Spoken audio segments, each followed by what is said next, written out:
This is Wild on 7th, your favorite Wild podcast. Did you guys see this? This is unbelievable. What is that all about, Kinger? Get in here for the real thing.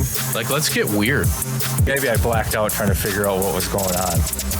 Doubt, worry, fear, because that's what we're breaking the mold on here. Welcome to Wild on 7th, presented by Pilot Games. We're here until it's here. Wild on 7th is sponsored by T-Rex Cookies. These guys play big. I think that's probably what you want your kids to do. It's what you want the Wild to do. We're fueled by T-Rex because they don't settle for anything less than greatness. This is a small business. They've been with the Wild for years. If you've ever had one of their giant cookies, you know they don't play small. This thing fills up the whole plate. It's as big as your face. Check it out. Huge. So when you're craving something worth rallying around, grab a T-Rex cookie and repeat after us. Don't settle for small. T-Rex. And welcome back to Wild on 7th, your favorite Wild podcast, presented by our friends at Pilot Games. Again, make sure when you're out having a good time, you grab one of their tablets, because now you can bring a good time to a great time in a hurry. You can win some money. Not only can you win some money, buy yourself an extra drink, maybe some more pizza, whatever it is you're enjoying there, but your community wins too. So we like to call that the win-win-win. And again, it's crazy how often these segues have been, that's the week for the Wild, just win-win-win, Kinger. It's been great. I love it so much. You know, we never named January. I think so. We had this October experience, which we're all forgetting. Then we had Govember. We had Noel December. I think January was Fanuary. I think this was the time, if you were a fan, you just got to warm your hands by the fire of the new version of the Minnesota Wild. Quinn Hughes, all the toys. It was Fanuary. And that was just a great week. I just was so happy. What was the highlight? The Edmonton game was the best. The best. I have so much to say about this. I'm just going to give you a little rant. So first of all, this whole 97s, right? So Brodeen's out. First of all, Connor McDavid has to just hate the Minnesota Wild. He has to hate the country of Sweden. So Eriksson Ek takes the place of Brodin, haunting this guy all night. By the way, for Kumbaya Connor, I would like to just remind you that the Edmonton Oilers' revenue last year was $431 million, Carter, and their valuation of their franchise is $3.2 billion. So good job by him taking less money and being, a Cub Scout. Like, I think that was like super good for the NHL and for Edmonton. It's just good to be like, that's really a smart decision, because that's how the world works. Yeah, let's just take 12, even though they made $431 million. These are like the New York Yankees, right? So this game, 7-3. Let's just go Zuki 2 points, Ek 2 points, Faber 2 points, Hughes 2 points. But the fun part is Jake, Vladdy, 97, Hartsey. Who does this even say? Yurov, Pitlick, Vinny, Moose, Trenyan, Boldy, all get a point. It was just Wally. Awesome. Yeah, you have a goalie in there too. I bet, because he wasn't in the box score. I mean, unbelievable, right? I mean, even like Pitlick's got an empty netter. He goes shelf. I mean, this was just... It wasn't an empty netter, though, just so if the fans didn't see it. Goaltender was in the cage. Yes. The goalie was still like... But still, a little flair. Yeah. Shot it right under the bar. Hey, give it up for the pitter. But I was just like, this is awesome. Like, this is fun. We've reached a point with the team where the town is talking about it. Like, on more than one occasion, I went on a walk.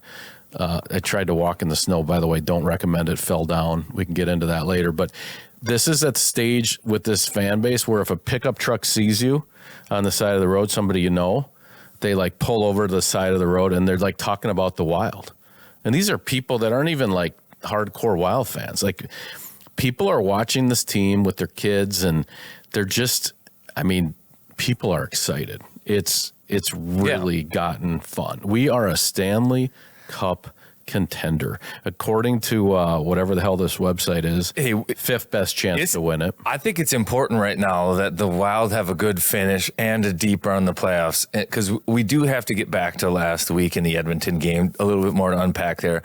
But the Stadium Series game yesterday, did you watch this? I happened to watch the Grammys, but I did watch the goalie fight, which is essentially... Goalie fight? The game was unbelievable. It's like an Amber Alert when a goalie fight happens. I mean, in the hockey world, I could be in Antarctica if there's a goalie fight. Your notifications just go. A polar bear is going to be like, "Hey, goalie fight." Yeah. But I mean, I saw the Buccaneer walk in.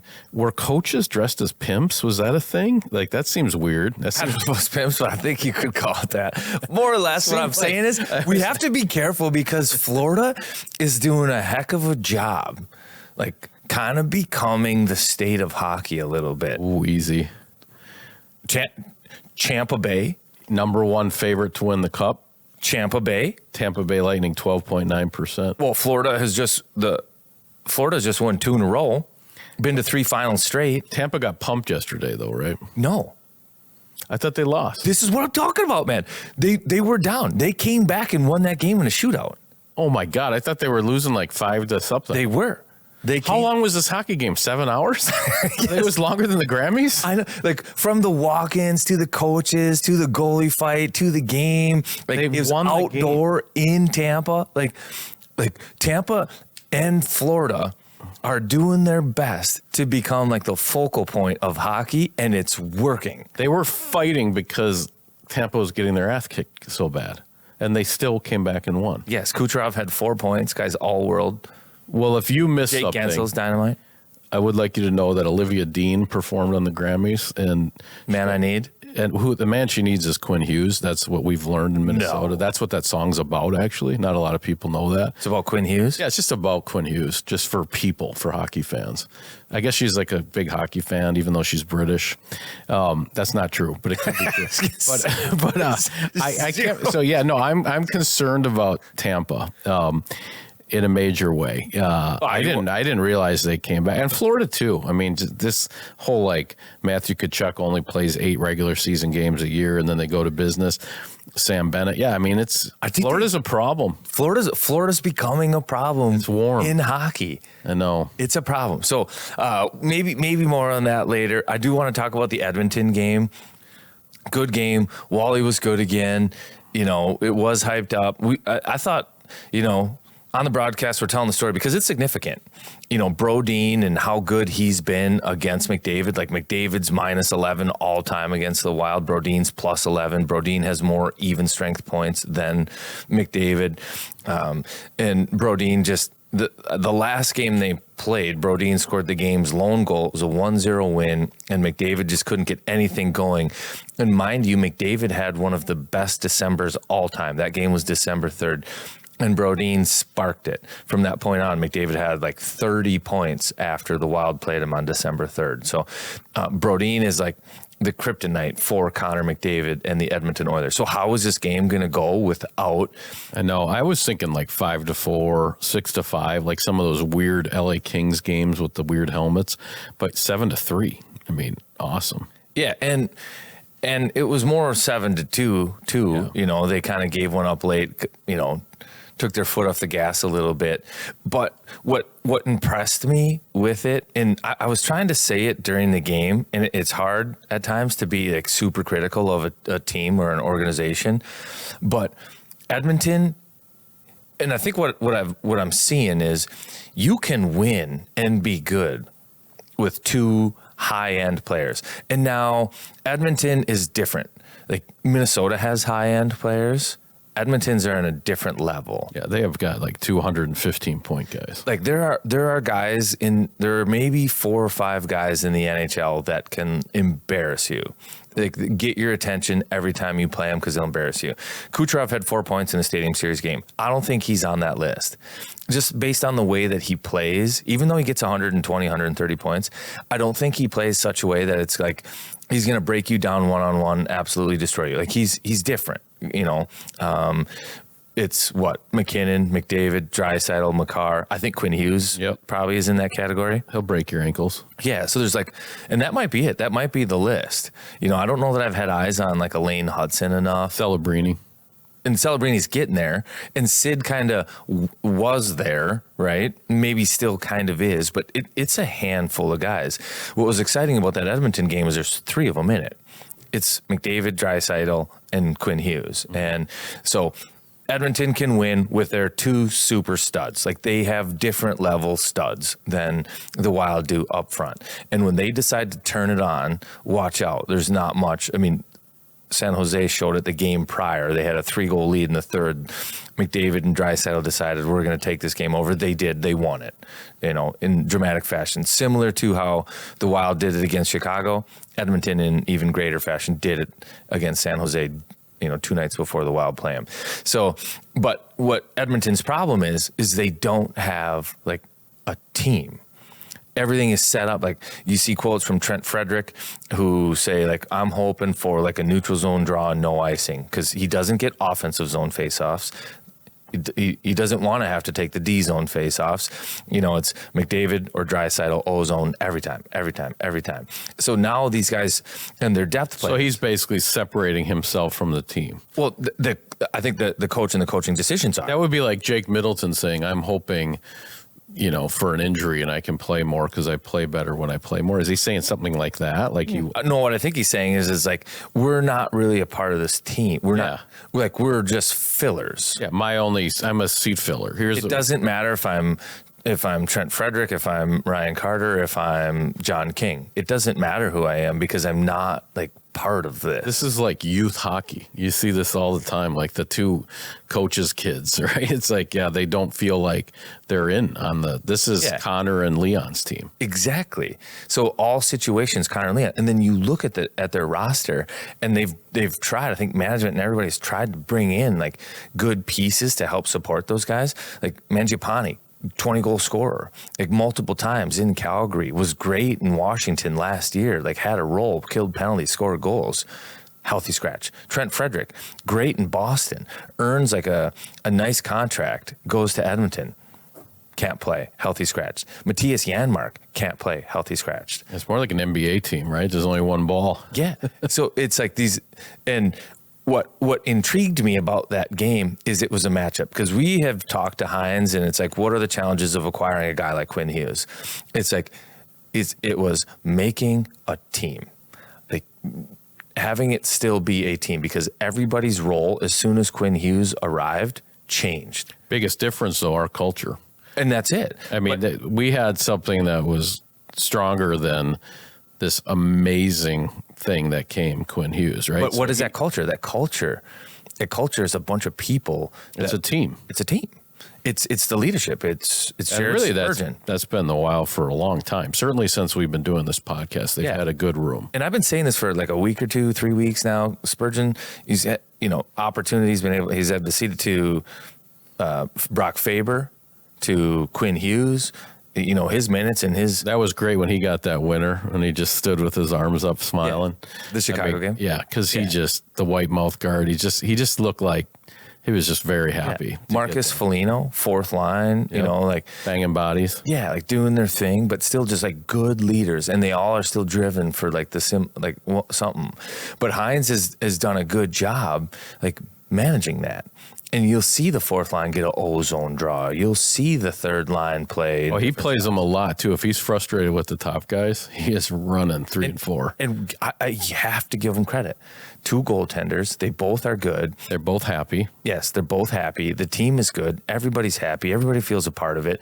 And the difference in that Edmonton game was not that it was McDavid versus Brodin and Brodin wasn't there. What I learned that day... or I believe I did. 2 players against a team. Is a team beats talent. And the Wild are developing, and Hines and Billy and everybody are doing a great job developing a team. And I think when Florida came in, that's a team too. Like the way they play, you talked about how they like targeted and they were physical, hard after. Like Florida's won a couple cups and they beat Edmonton, but that was a team. Like they played hard as a group. Wild did that in that Edmonton game. And I think that's probably the most exciting takeaway from that game is that collectively they had 15 guys register a point. The 15 or 14? 1, 14. 2, 3, 4, 5, 6, 7, 8, 9, 10, 11, 12, 13, 14, and the goalie. 15. 15 guys register a point. 7 goals up on them. Great defense. Penalty kill was perfect. Power play was 2 for 2. Goaltender stood tall. Like every aspect of the game, it was. They great. won. I felt like I was at Chuck E. Cheese. Like it was just like, this is unbelievable. They just keep scoring. It was great. What did you make of us keeping our top players out late into that game? and they stopped playing McDavid and Draisaitl, and we kept running out the big boys. That's why I kept making these. Was that kind of like, oh, are we? Because we swept the season series, but it felt a little bit like step on the neck a little bit. No, I felt it the opposite. So I mentioned that in the broadcast, and the point, I think what you said is they're just playing the same way they've played the game the whole time. Yeah. And by them taking those horses off, they're saying our team stopped playing because we only have 2 guys. No, I think what Edmonton's saying is the rest of you guys we can afford to have hurt. McDavid and Draisaitl, we can't afford to have hurt. Got it. So those like subtle messages that are sent to the team They're like, all the time. Trent Frederick, can you clean the gutters? Yeah, exactly.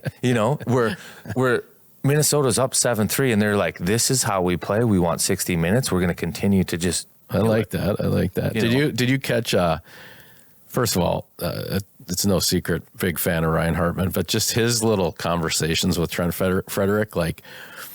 Why are we not at the point, you work for FanDuel, why can't I watch a game and just have any player I want mic'd up the whole game?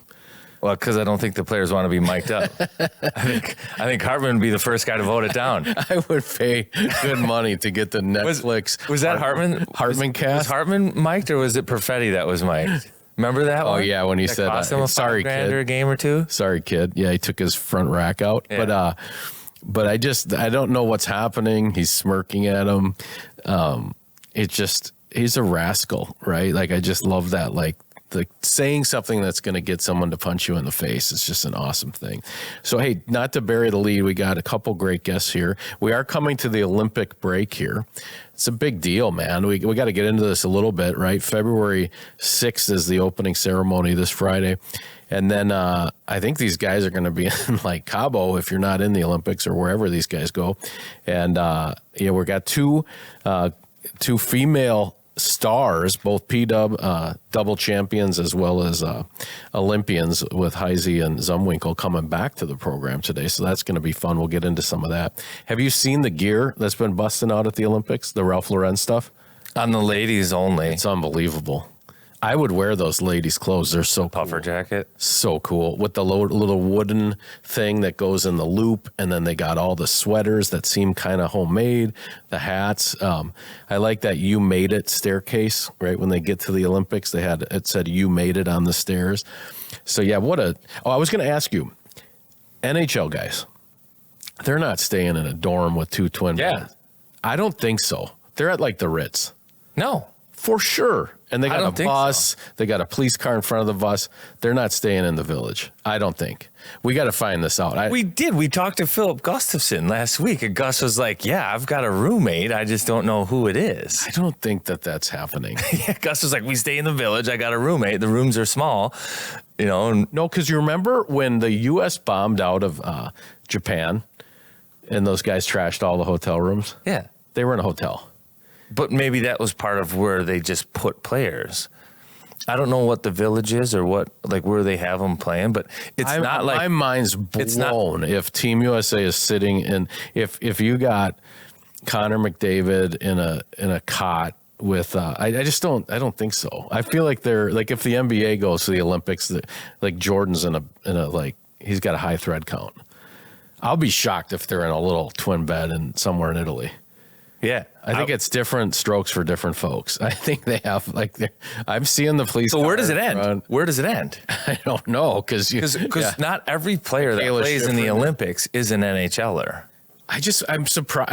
I guess you're maybe like where does it end? I think it's on each country. Maybe each country. I could see Sweden being down with the Village and the U.S. is at some hotel. I can't believe you're doing Sweden dirty like that. You're basically saying that's like a compliment. Sweden's like a third world country. That's a compliment. That's a compliment. Wow. I'm scared of Sweden in this tournament, just to be clear. But I wondered if you knew that. How would you feel if it's gold medal game, U.S. versus Sweden, and Sweden's like not afraid to get down and dirty, sleep? I'd feel horrible. I would say that's a heavy advantage if they're in the dorm. The U.S. is in if they have 700 thread count sheets at the Ritz-Carlton. Yeah, if we're doing, how are you feeling about that? Yeah, we're doing bidet, and they're sandpaper. They're kneeling down praying next to their cot. Yeah, I would bet Sweden's going to win. Yeah, so it is an advantage if you stay in the Village. I just don't know I can't imagine that that's happening. Hey, have you watched the new documentary on the 1980? I haven't seen it. I've seen clips of it so far, but it was just released like January 30th or something. Yeah, so watched it on an airplane. Not a good idea if you just want to cry all the time. But I don't know how they juice this orange more and more. I've seen everything. I've watched Miracle 100 times. I've watched all the documentaries. It's still awesome. It's called Miracle, The Boys of 1980. So this was more a story of everybody's story. Yes, and they're older now. What are these guys? 70-something. You will cry. Your wives will like it. Your sons and daughters. It is. It's wonderful. Yeah. It's really, I got the footage. There's a lot of footage you haven't seen. So it's shocking. You've seen this. And this is more documentary style. It's not a movie. It's not and all of a sudden they'll just pop out like an interview of one of the players in a cowboy hat on like a local news station that you've never seen before. I mean, if you're a scholar of 1980, this is a whole new course. Yeah, I got the heads up. It was coming up from Dan Brooks, Herb Brooks' He's son. in it. Yeah, because he was interviewed a few times, and they went through a lot of Herb's old stuff to get stories for him. They had the speech. They had the card from the speech. They pull it out of a shoebox.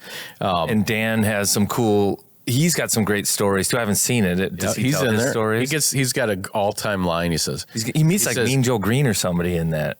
He doesn't talk about that, but he says you played with this guy for a year. Try living with him for 20 years. That was a pretty nice line, Mr. Brooks. But it's a good time, man. If you're a hockey fan coming into the opening ceremony here, if you just want to maybe just cry a lot, check that out. It was, I thought it was wonderful. The other thing that's just great as a Minnesotan, Neil Broughton, all time, love this guy. He goes out of his way to never say anything in any of this 1980 stuff. So they'll have a shot where there's 5 guys from Minnesota. Neil might as well be sitting in the front row in like a Dick's folding chair, just leaning back. You couldn't make him say something and get involved in this. I don't know how you would, even if you tried to trick him. He's just like, I was on the team. I'm not one of the hood ornaments. I'm not one of the guys. I'm not Jim Craig, Eruzione, all these, all the O'Callahan, all these guys that are sort of in the characters at the Disney show of 1980. I'm just a guy that was on the team, and I will not say anything. I will not. I mean, he's just, and it almost makes him cooler in a way because he's just sitting there. He probably has a dip in. He's just sitting there. He will not take the bait. He won't. He's there. He shows up, he walks with them, he sits on the bench with them. He's just as proud as anybody, but he's like, I'm good. He's got the gold medal in his sock drawer, by the way, I think, right? So that's his personality. But if you know him to watch these documentaries, he's in the frame. Yeah. But he doesn't say one word. Yeah. To that point a little bit, has there been, since then, another moment that has probably brought the people more fame than those guys, that gold medal win? Like, you think about that group of guys and how, what are we, almost 50 years later? It's unbelievable. And it's still a great story. It's still being told. Like these, and you think about it, and by no means am I trying to take anything away from any of them. That was a one tournament. And it has been told for years. Yeah. Like, how many tournaments or how many athletic achievements are talked about as much or as often and are as good as that one? No, I don't think there is. It's because it's the greatest story, and there's so many layers, from the coach being cut in 1960, training them for a year, the kind of professionals against amateurs, the Cold War, Jimmy Carter, all the call. Do you believe in miracles? I mean, Al Michaels, throughout this whole, like, you see all of the other calls. Like, as a guy that does this for a living, they say stuff at the start of the game that's just as good. Like, I'm like, when did we used to do sports like this? When did we talk like this was the first Olympics in Greece? I'm like, it's just the way they would set the stage. I'm like, this is so dramatic. I guess to answer your question, this is not even close, but when the women won the World Cup and, the woman tore off her shirt, she's got the sports bra on, Mia Hamm. I mean, I know that was a moment with my daughter where I was like, American women were the best athletes in the world. I don't know what year that was, and I don't know that group still bounces around and is as famous certainly as Eruzione and these guys. But yeah, the show is a lot about like Jim Craig's dad and mom. It's kind of like, I would say it's who each of them were playing for, whether it was their town or a relationship, and it's very emotional. Like I was on the airplane like, Jesus, I was like, this is not good. Don't watch it on an airplane, I would say. That'd be an advisory warning. So speaking of the Olympics, I think shout out, I just heard this, I can't confirm, but you were wondering where the guys are going to stay. Okay. And if it's in the Ritz-Carlton or whatever or not. Shout out to Craig Leopold, because I think he's got his guys flying in a private jet. So he Ooh, nice. I know, like, we're not going to send PJ. coach. I think the whole team meets up and then they go over together. Yeah. But the group of, and tonight, so we're recording Monday, Olympic send-off tonight against Montreal. So there'll be a cool little thing going on in tonight's game with that a little bit. Cole Caulfield will love that. That'll be fun. Yeah. As he tries to score 6 goals against us tonight. So they're going to do like a little spotlight wave and send them off? Yeah, and I think the women had one after their last Frost game too. So cool little send-off. Is it after the game? I don't know if it's after the game, during the game kind of thing. Maybe a montage kind of video situation or something. Yeah. Yeah, that'll be great. Tasty one. Why 6:30? This is just throwing me off so much. Yeah. You can't make moves like this. Some of it is because it's I think contractually they're like a Timberwolves thing or something? No, Canada has Amazon Prime Hockey. Okay. And with it being Montreal here, they're able to dictate the time. So Amazon Hockey might have a doubleheader, so they might have a game that starts at 6:30 here, then another one that starts like 8:30 or later. But it's because it's an Amazon Prime game in Canada. So it's Canada bullying us again. Basically. National broadcasts bullying. Toxic masculinity. Yeah, that sounds about right. Typical. Yeah, 6:30. That's kind of rattling me a little bit, but I'll adjust. I'll be fine. And then we got Nashville. At that game, I don't know. Like if I go back into my bad fan mode, like it's just I don't like that Nashville game sitting out there. I wish we could just play Montreal, get on the jet, and go. It's just something about it. It's just kind of a weird one. Nashville's been scuffling. Like I'm just like, keep your head up, boys. Keep your head up in that game. That's one I wish I could fast forward through. Yeah. Just in general, again, schedule-wise, it's been tough. Yeah. So it's Tuesday home game, Thursday home game. Then it's travel day to Edmonton, late game Edmonton, stay over, come home, wake up, game, travel day, Nashville. There's like the guys haven't had a day off. Like, well, they actually don't practice anymore because the schedule's so condensed like this. But like a non-travel game hockey day since probably Wednesday of last week. So they'll go like a whole week of just like gone. Like every night, gone. Well, it's, neighbor on the team, and he's got this black pickup truck. And I'll be doing it in the math in my head. I'm like, okay, Edmonton, probably don't leave till 9. Oh, geez, you got the time change. Like, you're not getting home till 5 o'clock. Yeah. And then you're doing whatever you need to do, and then you're back at the rink playing the next day, and then you're shooting off to Nashville. Yeah, these guys are going to, if you're not in the Olympics, they're certainly going to enjoy this break. They're ready. Yeah, I think it's time to salt the rim someplace probably for some of these guys. Hey, Wild drew one last game. I don't know if I'm noticing this. I'm going to see if I can look into it. Does it feel like there's been an abnormal amount of high sticks this year? It feels like every game there are multiple high sticking penalties. And there's even some missed. Like, I think it was the Chicago game. Faber caught one up high, was bleeding all over. It was missed, but it's high stick. Well, was that the game just refs you suck the entire night? That was one of those where we missed about 4. But yeah, it seems like it. We've been taking more penalties lately, our team, as one of the least penalized teams. I've been noticing that, like, well, we're going to the box a little bit more. Yeah. That's a little scary, but so there might be something behind that, but at the same time, I think it's probably a little bit of the law of averages kind of catching up with you. But the Wild, up until like 2 weeks ago, had only 2 games out of like 50 where they had 4 penalties or more. And I think it was just one game they had 4, one game they had 5. Now, the last couple of weeks, they've kind of averaged 4 per game. So that has been a lot. But let's see here how many penalties they've taken. I think there's still the fewest by a wide margin.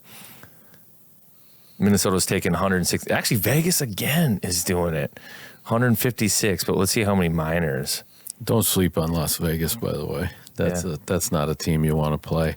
I know we've been talking a lot about Colorado and Dallas, but there's some big boy clubs hanging around. Tampa, Carolina. This is the top 5 right now, Carts, according to whatever Money Puck. Tampa 12% chance of winning the Cup, almost 13. Carolina 11.2. So part of it is the East. I think they're thinking these guys aren't going to kill each other on the way to the playoffs, so they maybe have a better chance to win it. Colorado down to 10.7. Dallas 8.5, and Minnesota 7.6. We are a top 5 Stanley Cup contender, my friend. That is not something we said very much when we started this podcast. No, we're on one hand. We're on the first hand. So, and that's to win the Stanley Cup. That's to win the Stanley Cup. So what does that total add up to? 10, 20? So they would tell you just so I can 23, 33, 40. So 50% chance one of these 5 teams wins the Cup. Yeah, according to Money Puck. But I mean, how many are in the East and how many are in the West? 2 in the East. So that gives it, the 2 highest are in the East according to this. So there's basically 24%, a quarter. Yeah, 25% chance Tampa or Carolina would win the Cup. Yeah, exactly. And somewhere around, I don't know, 17% that one of the teams in the West would win it right there. No, same, 25, because you got 10.7 Colorado, 8.5 Dallas, 7.6 Minnesota. So 15 plus 10. We're almost identical. Those 3 and those 2. They're saying Tampa and Carolina 25, Colorado, Dallas, Minnesota adds up to a little bit over 25. I should have paid closer attention in the statistics class, but what I'm saying is somebody from the West and the East can't win it. So if one of those 5 teams is going to win it, that gives the Wild like somewhere around 15 to 17% chance to win it if the West takes it. Yeah, is kind of the way I'm looking at it. According to this. Now, there's no Las Vegas in here. There's some other good teams, right? But I mean, who knows? Fuck, San you ever Jose. take a statistics class? Yeah, loved it. Really? Yeah. A guy. This is the one. Randomly at Edina High School, we had there was one teacher that liked football players, and he was a statistics teacher, and it was a good course. So, like, what kind of statistics? Like, you guys would research stats from like athletes, or like you talking about probabilities? I don't even know. I took a college course of statistics, and it was all about probabilities. And the teacher didn't have the greatest of English, so it was actually like one of the hardest classes I've ever taken. Yeah, statistics. Yeah, I like the idea of statistics. It does feel more like gambling or probability, or anything can be a statistic. It's just using numbers in your best way. Thank goodness for AI now. We don't need that class anymore. We can trust that. Nothing will go wrong. We should ask ChatGPT who's going to win the Stanley Cup this year. We'll do that in the break. But that's a good idea. We've been talking a lot. I'm getting hungry. You got anything for me? Well, it is. It's the big game. Is that what we would say as a non-official sponsor? It's the bowl, but not the Hughes Bowl. No Hughes Bowl. It is. There's a big game. It's the second biggest bowl in Minnesota. If you're into theme parties, if you maybe want to do something with lobster and clam chowder, all the things. Some Sam Adams, maybe from Boston, you could get that for the New England Patriots. If you're in Seattle, you want to throw a salmon or whatever they do, pick up an IPA from that part of the country. Cub has everything you need to be a superstar at your big game party. God, that sounds so weak. You know what? Let's just call it a Super Bowl party. No one's watching. But let's go to Cub before the game on Sunday. You got the Olympics. I mean, I'm going to watch like all the Olympics. I'm down for that. So just load up. It's still cold. You don't want to slip and fall out there. Head over to Cub, shop happy. No transition, just go hard. You don't want to slip and fall out there. I like that. Can't wait to hear it. All right, I'm coming back at you for our friends here at Aquarius Home Services. You guys all know I love Aquarius and the amazing Connecticut water that they put in my home. But Aquarius is amazing for so many other reasons, Kinger. What reasons are those? Like one call, problem solved. That's certainly one of them, right? They're experts in plumbing, whether you need water heater work, your garbage disposal isn't right, your leaky faucet, drains, they've got you covered. They're also experts in electrical. If you need rewiring, hey, let's say you bought a fancy new EV car, they can put that stuff in there, flickering lights, smoke detectors, CO detectors, whatever it is, new panel. They can handle all that. And yes, of course, hello, it is still winter. You mentioned it's still cold out there. They're experts in furnaces too, whether a repair or installation of a new system, or yours is tired or you need maintenance on it, they've got you covered. Have Aquarius or give Aquarius a call or look them up, aquariushomeservices.com, earning the right to be recommended. Good job. Thanks, buddy. You know that we have another sponsor, Carts. Oh, Roro? Aurora. And this, if you look here, you know what this is? This is the battery pack for my vest. And I left it here. By the way, these heated vests work way better With the battery? Yeah, if you take this home from the podcast studio. No, talk about a game changer. If you're out there and you just want to basically feel like you're sitting by the fire no matter where you are, if you're outside, if you're at a sporting event, if you're watching your kids hockey, if you're in the parking lot having a beer, check out Aurora. I think new sponsor here. I think there's two kinds of guys that wear these. Either you're a vest guy or you're not. And you're not. I'm not a vest guy. I'm down with vests. So, but I'm a heated jacket guy, and I do have a heated jacket from Aurora, like that one. But I went vest, so I tested this on hockey day because it was sub-zero. You wore the new one that they wore gave the you? vest With the 25-year I remembered the battery. Okay, I got mine right. I'm bringing it home. But I'll be honest, I'm not a vest guy, and I wasn't comfortable letting everybody know I'm a vest guy, so I wore the vest under a jacket, but the heated vest to stay warm. More like a tuxedo. Yeah, exactly. A 3-piece suit. Yes. The third piece. A 3-piece heated suit. Yes. And it was nice. I bet. It was just your own personal vest. Yeah. Yeah, I like that. Heated. That's good. No, it's a good product. Check it out if you haven't already. What else you got? I guess we should check in. Okay, so we're to the Olympic break, very close, couple games left. Mr. Kaprizov, 67 points. I think it's interesting you mentioned Kucherov. I do think this is his comp. I think... Who's comp? Kirill. I think Kucherov is Kirill's comp. Now, he doesn't have as many points as him this year. At certain seasons, he will. But to your point of this whole, the Wizards of McDavid and Draisaitl and Quinn, I think Kirill's a winner. That's what he cares about, same as Kuch. Dynamic player, one of the best in the league. I think those guys remind me of each other, if I had to say who he's like. But, just 67 points, great. Boldy, 56. He was banged up for a week or so.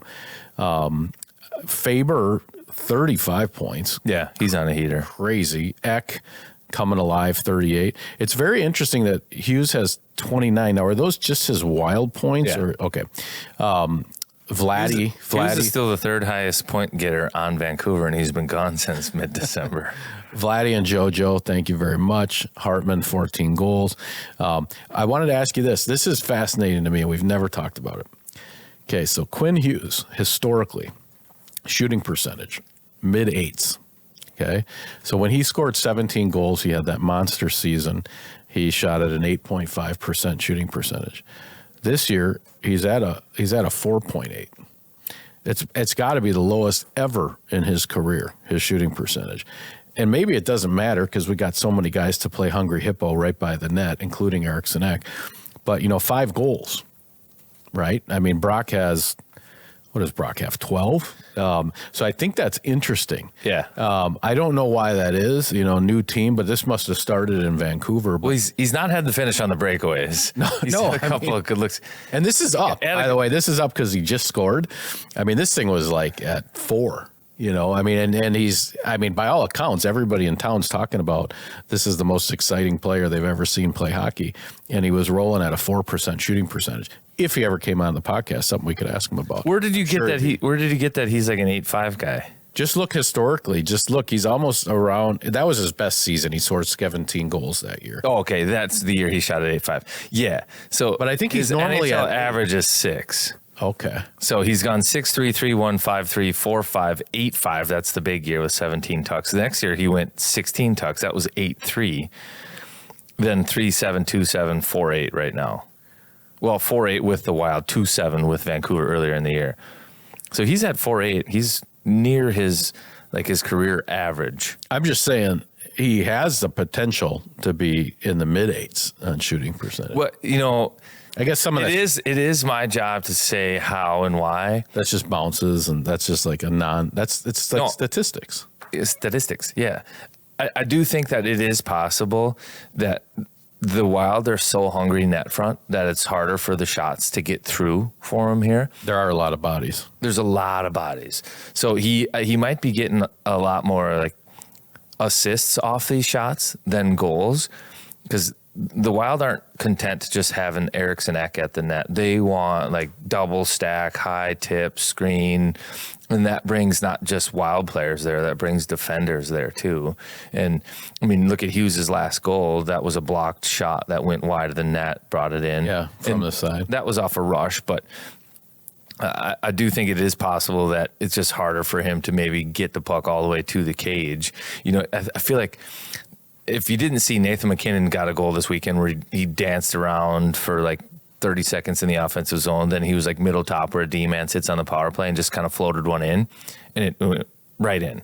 They had a great camera angle from basically right behind him. And it's like, you see those goals all the time. I haven't seen the Wild D-men score that kind of goal where the goalie's just flat out screened and it just hits net. You know what I mean? Yeah. Like it's always hitting something before it gets to the net. And I don't think it matters. I think if the shot's on net with the shapeshifter, if he can find a way to get a good shot, which he said, he had a quote recently, I've never had more grade A chances since being on this team for a month. So I don't even think it matters. We got enough guys with hard hats in the blue paint between Hartman and Eck and some of these guys. Yeah. They're going to jam it in anyway. But I did think that was interesting that at his most dynamic, when he starts getting up around 100 points, he was shooting in the mid-8s, less than that now. The couple other little fetishes, the Kirill empty netter just brings me joy. He could be blindfolded, right? If you had, brings me jealousy. Like, how does it just always end? Like, if you had a baseball bat, you blindfolded him at a birthday party, you had him spin around, and he didn't know where he was on the ice, he still throws it in the net, right? I mean, it's unbelievable. I actually enjoy it. I'll be watching games with people. I'll be like, well, we're going to get a Kirill empty netter here. If the Wild are up a goal late in the game, you should get on your prize picks or your betting app and just be like, Kirill goal.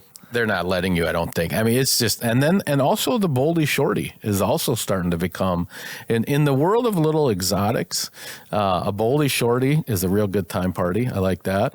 And a Kirill empty netter. For an empty netter, his are some of the best because they're side of the net, behind the net.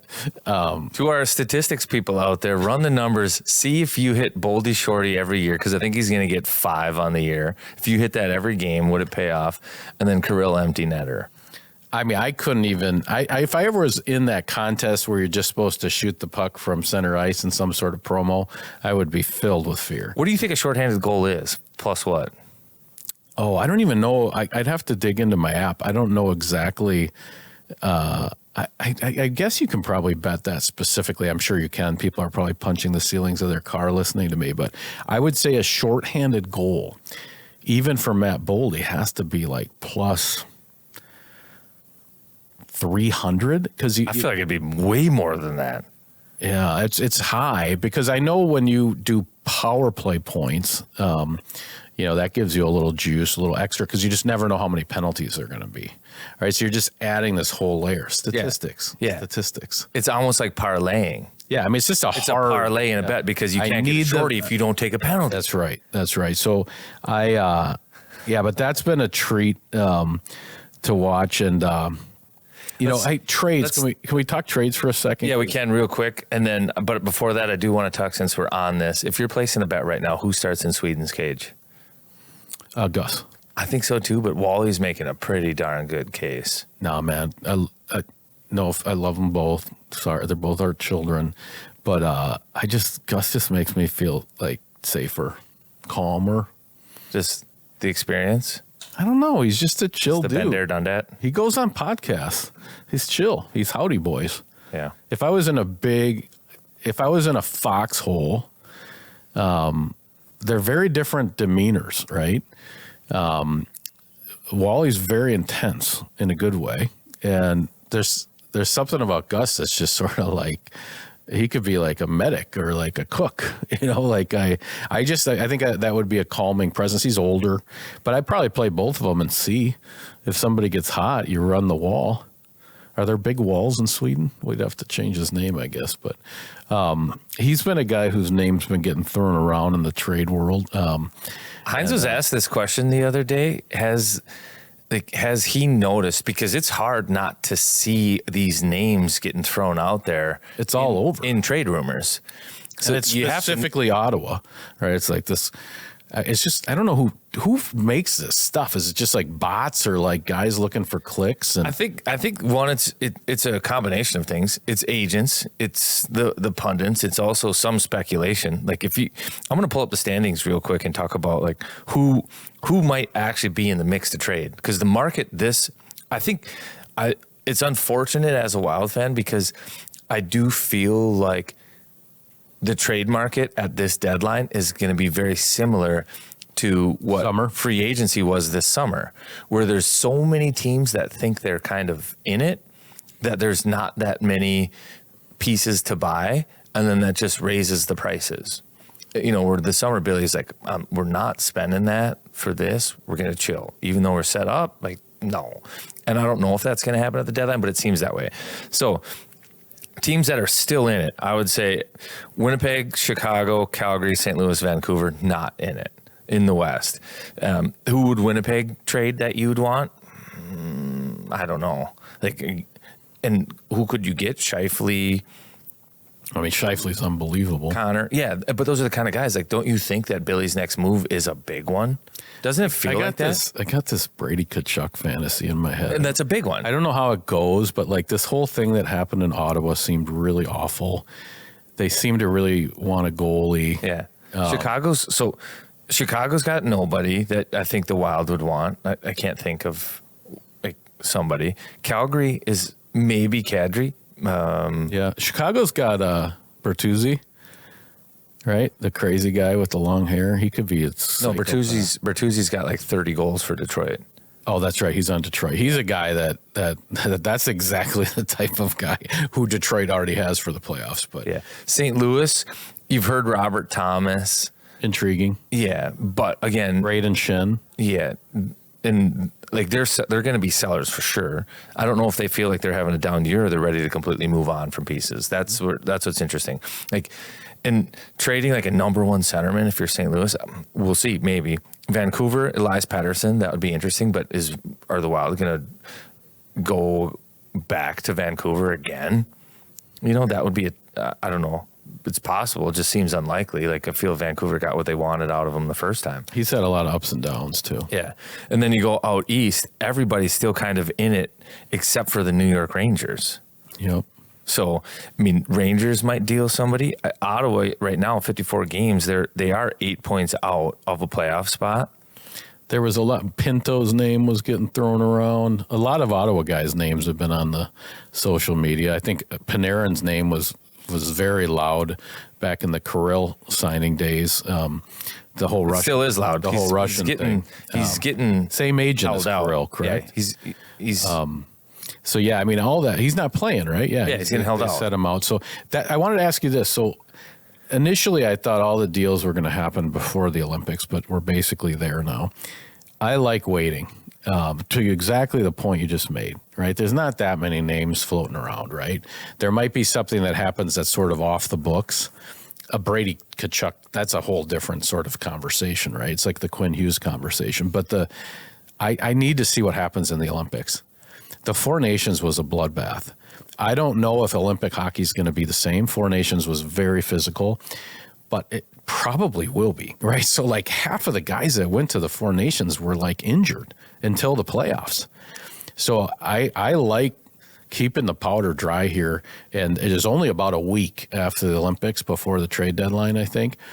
But like anything can happen. Yeah. Imagine you grab a big asset and you see the guy go through the glass in Italy and he's done before he even plays for you. I don't like that. The reason those teams want to move those guys before the Olympics is they might get hurt. Yeah. So why would we trade for them then? Let's get through this. Those are the guys that are presumably Olympians. Yes.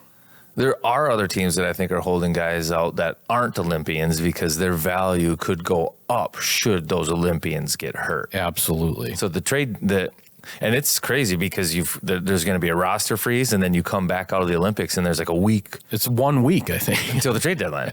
It's going to be bonkers. So names that I think, are big but could surprise a little bit. I don't know, like Philly, Couturier. Toronto's out of it. And who knows if they could bounce back, but what if you could get like a Tavares at $4 million? Stud, face off monster. He'd fit right in there. Winner. Yes. Never won it. Never won. So that's how I think you I can also pull like a like- no movement guy from that situation. I'm big on like guys that still have the thirst. And- like Tavares, like Brady Tkachuk. These guys are psychos that if they don't win it, they're going to lose their mind. Now, I do think it's a young players league now, like Totally. but I still think Tavares has been awesome this year. He's carried I still that. think there's value in the veteran guys that have the want more than the young guys. Even Vladdy. I think the young Vladdy's guys- doing it this year. Yeah. JoJo's doing it this year. I mean, Tavares has got a little of that Crosby too, where he might be good for like a really long time. I mean, he was a special player. Yeah. He was an exempted player in the minors, right? He got to play when he was young. He was one of the ones, generational, So I think he's just going to be good longer than most players. Right. That would be like a sneaky good get. And don't know if that's out there or not, or if he'd consider it or not. But he's in Toronto. They're not having a good year. He's a guy that I think is a legacy player. Like I think he's from Toronto, would love to stay there, But he wants a cup. but needs a cup. Yeah, that'd be great. But I don't know who you're going to, who you're going to trade. But that's like Tavares is much less probably in terms of what you have to give up than a Austin Matthews, than a Brady Tkachuk, than some of these other guys, so. You also don't want to put yourself in let's just say our window is 3 to 4 years. I don't want to do anything that makes our window 6 months. I want to be smart about it, right? I don't want to be sitting, say we, Lord help us, say we win a playoff round or two, this spring or go even further. I still want to be sitting in the off season feeling really good about That's why I like Tavares. Yeah, I don't want to. I don't want to like mortgage $4.5 million for 3 more years. He'll be 38 when that deal's up. I understand that, and that's dicey. But if you trade for that guy, like at least you have somebody that can. Because I think he plays the game at the same pace that Kirill does. I think he'd be unbelievable with Kirill. They can play similar. He's a net front guy. Like he drives the middle of the ice. He creates space on the outside. I think he'd fit wonderfully with a guy like Kirill. And then Hartman's in a different spot where he could be dangerous too. Yeah. I mean he's doing fine where he is, but that's not his natural spot. I think Ryan would say the same. And the reality, I think he belongs and he fits there.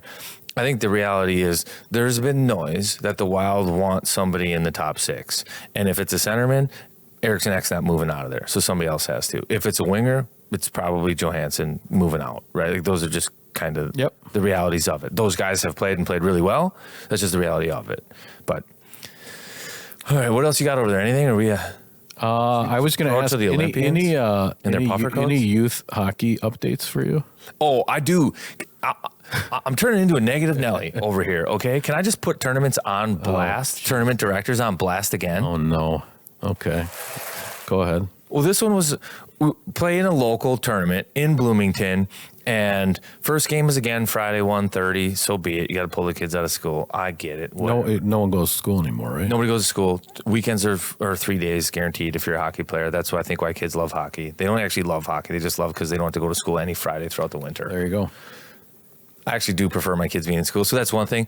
But then the first game Saturday morning, 7:30 a.m. You shouldn't, if you're going to be a good tournaments are supposed to be fun. Like if you're trying to have like a kid have a good time and enjoy the weekend and the tournament, you can't ask them to get up at 5:30 in the morning. And then they have a second game that day, mid-afternoon. Complete zombies. You have to pump your kid full of like, I don't know, like bubbler and caffeine to just keep them alive. Yeah, that's not good. So tournament directors. So when should the start team be? This is a little bit like when I was trying to figure out. It should be like 8:30 or 9. I was trying to figure out when our neighbor would get home from Edmonton. And when I was thinking about the earliest the flight would leave, these are NHLers. I'm like, feels about 9. They're not flying out at 7 and asking these guys to wake up at 5:30. So maybe treat the young players the same way, you're saying. Well, and what's early? If a tournament's supposed to be fun, allow the kids to have fun. Yeah, if you start at 7. You can't ask a kid to get up at 5:30 in the morning and then they're going to have a good day. Like as a parent, you're scrambling, just hoping that they're not having a meltdown, and you're just buying time till that afternoon game where you're like, please get through this, and then I'll get you anything you want. You know, like that's not how it should be. So just start the games 8:30 or 9. Like let the kids sleep a little bit so that we have like athletes instead of zombies out there. I like that. I like that. That's good. So we're going to go to, what is it? The Labrador, the Golden Retriever, and the Black Cat. Yeah. Taylor, Heise, and Zumwinkle. I think February we're going to call Golduary. Not a lot of NHL. Golduary. That's what we want. So, yeah. We want it for the ladies that are about to be on the podcast. And I know we got Russians and Swedes and all that, but selfishly, I wouldn't hate seeing the U.S. win gold on the men's side as well. So this is... February has 2 R's. We got to work something out here where it has 2 G's. Golduary. All right. Here they are. We're here. Till it's here. This interview, like all of our interviews, is sponsored by Duke Cannon. Earn your clean. Roll into a Target. Get some body wash. Get some cologne. Get some soap. All of the things to make your hair a weapon and just have a real good time with Duke Cannon. We have a duo here today. They're back. Some of our favorite guests of all time, actually. Couple Olympians, couple back-to-back P-Dub champions. All they do is win. The Black Cat, the Golden Retriever. Welcome back, Taylor Heise and Grace Zumwinkle. We're so happy to be here, back again. It's been too long. I feel like you wore that last time you were on. You know what? Funny story, I actually did not. Well, someone could check, I suppose, and take a look. Hey, I guess I want to start. You know that it's 43 degrees in Milan right now, much warmer than here. Yeah, that's a good sign. Out right now. So let's start with the Olympics. One thing I didn't know about you, Taylor. So 2022, not on it, right? Nope. You like won all these 18s. Were you hurt or just a miss, a snub? Just missed, yeah. Well, how good did it feel to get the call this time? Well deserved. And Thank you. Tell us about how they told you and what it means in the process of being an Olympian. Yeah, it's pretty cool. Grace got to go last time, and I thought it was a very special experience to have, one of us there and one of us at home. Like, as weird as that is, I think it kind of makes the heart grow fonder, as my mom would say.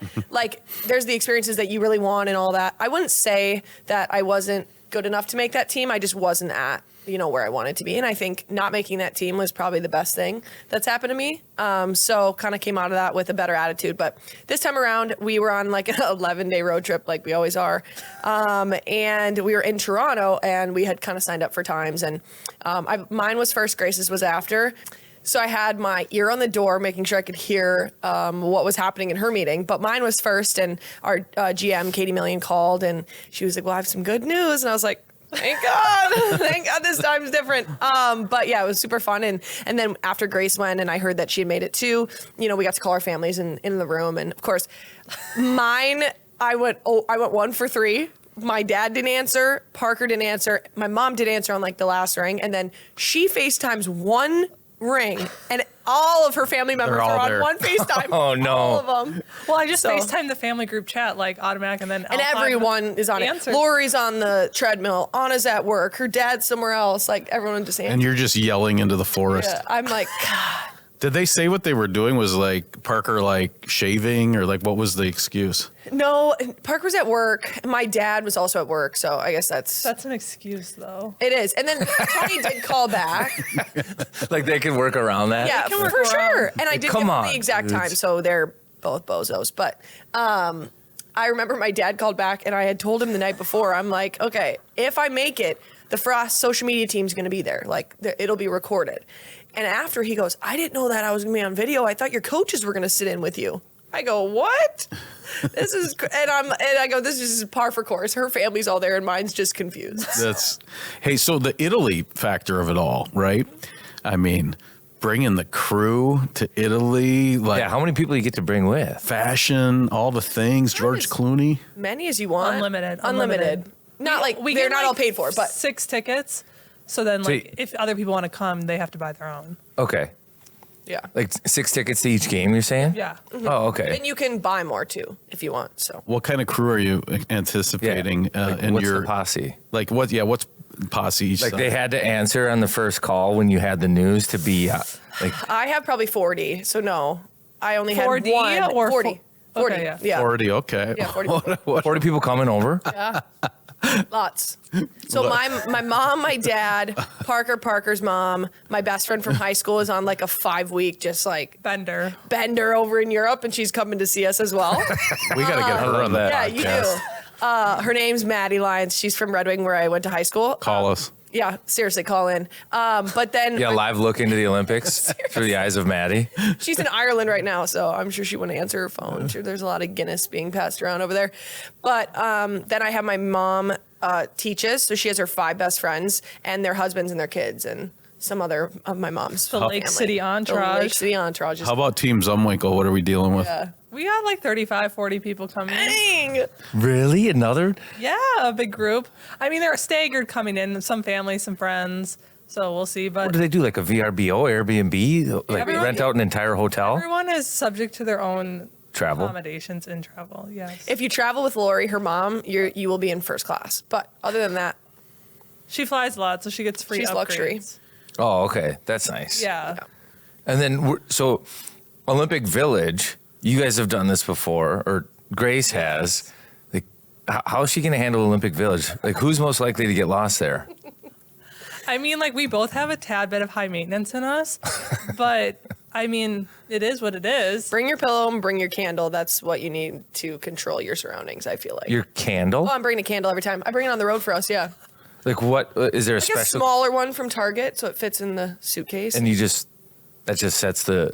Sets the mood. Make sure it smells good in there. There's nothing worse than walking into a hotel room and it just absolutely smelling terrible. Like, there's nothing worse. The Olympic Village doesn't smell terrible. Well, I we picture. don't know, but I'm saying- Isn't it just a bunch of people with abs walking around like the best bar in the world, basically, like Epcot Center for athletes? Well, I don't know, Is it? was Is it like what I COVID. picture in my It was brain? different. Oh, you had COVID Village. Oh, you have no idea. You're about to go to Studio 54. It smells fine. The candy store. Oh my Yeah, god. I don't know. We're going to see, though. We've seen some mock-up pictures, but I like the. So, is there roommates? You guys have roommates? We don't know yet. we're assuming we'll be roommates. If you have roommates. Yeah. There's some single rooms, but we're not at the top of that list, so we'll probably be roommates, which I would rather have a roommate. So Same. Oh, for sure. At the Olympics, Especially if sharing your it? roommate brings a candle. We're used to rooming together. yeah, so. especially if I'm bringing the candle, she has to be there. So Do they have bunk beds and stuff? That'd be cool, like top bottom bunk in the Olympics. If I it's don't twin think bed, so. I'm hoping a side by side, not a vertical. But It's Europe. It has to be a twin bed, don't you think? I think it's singles. Yeah. Yeah. Yeah, it's small. Yeah. It's like a hostel Yeah. Yeah. for sure. I can I do a little Olympic nerdery? Okay. Sure. So big Olympic shout out to, I guess it would be Waggle, no free ads. But so we always win the world championships. And then the Olympics is just, it's very stressful for me. We have won it a couple times. Now this rivalry series, very interesting. So carts, okay, they play 4 games. They beat Canada 4-1 in Cleveland. Heise just, a cool goal and 3 assists. The Murph puts in a hat trick. This young defenseman Harvey assist. 6-1 they beat him in Buffalo. Hat trick Hillary Knight, Layla Edwards, 3 points. Pannek doing her thing. Then they beat him 10-4 in Edmonton when it goes to Canada. Murph, Pannek, Coyne, Edmonton. Finally, they got the fourth game. This would be the response game. They beat them 4-1. Now, you've been rotating goalies a little bit, maybe Frankel and Phillips. What is the mood of the nation heading into the Olympics? Is rivalry series, I mean, I guess you just throw it out, right? It's sort of like regular season and then you got playoffs. But how does the team feel? And who are some players you want to bring the fans' attention to kind of be watching for?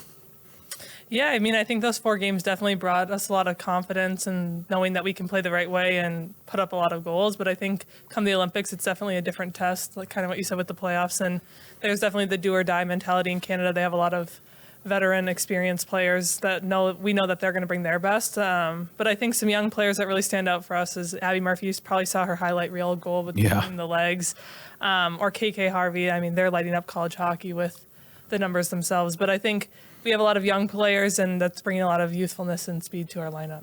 I think you got to mention the goalies too.